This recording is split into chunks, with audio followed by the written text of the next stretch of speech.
Okay, so let's look at this one. So we've got another negative power. Seems to be a favourite of theirs. So again, as I said, my preference is to deal with the negative power first. So let's go and do that. And that would be taking the reciprocal. So denominator to numerator, numerator to denominator. So this is just going to get flipped over, or we're going to simply take the reciprocal. And notice we only dealt with the negative, not with the power 4. And so let's work our way through this. Now remember, this is a power on a power, power on a coefficient, power on a variable.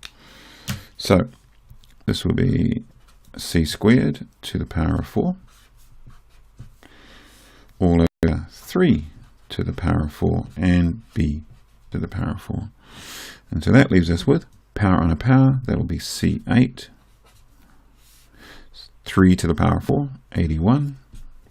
And that's just b to the power of 4. Okay, done. Now let's look at the next one, and I suspect I'm going to need a bigger piece of paper. So let me just take this piece of paper out, put that over there, and it's one of those number-based questions. So let's look at this number-based question.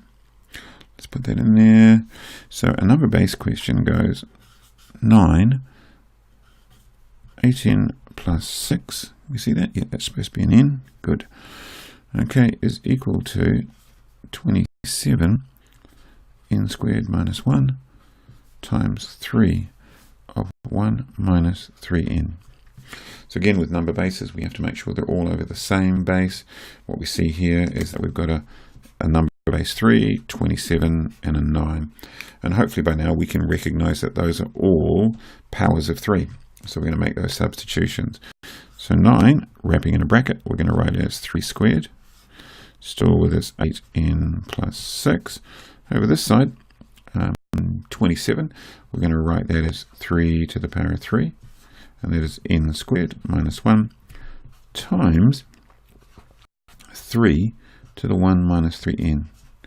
Now, before we carry on, it is really important to collect all of the bases together and not to actually make the jump to the, which looks like it'll be a quadratic equation.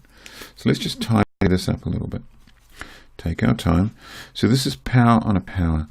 So that would be 3 times n squared. So this is going to be 3n squared and 3 times negative 1. So that's what we're going to get there, times 3 to the 1 minus 3n. Over here, this is 2 times all of that. So that's going to be 3 to the 16n, plus 12. Okay, cool. Now, we still haven't collected all this together, so let's do that. And remember, when you're actually multiplying bases, you simply just add the powers. So let's just tidy that up a bit. So that'll be 3 to the 3n squared. Okay, adding that in, so that would be minus 3n. Okay, that block to that block.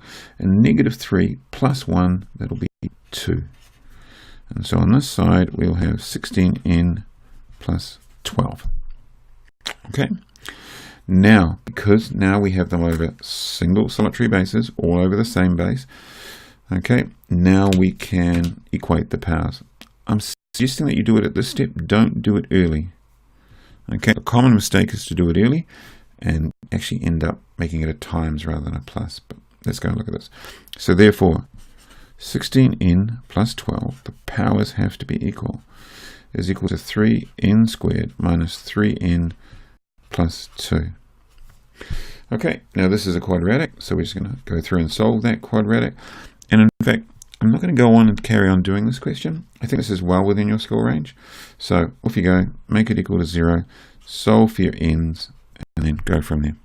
Okay, cool.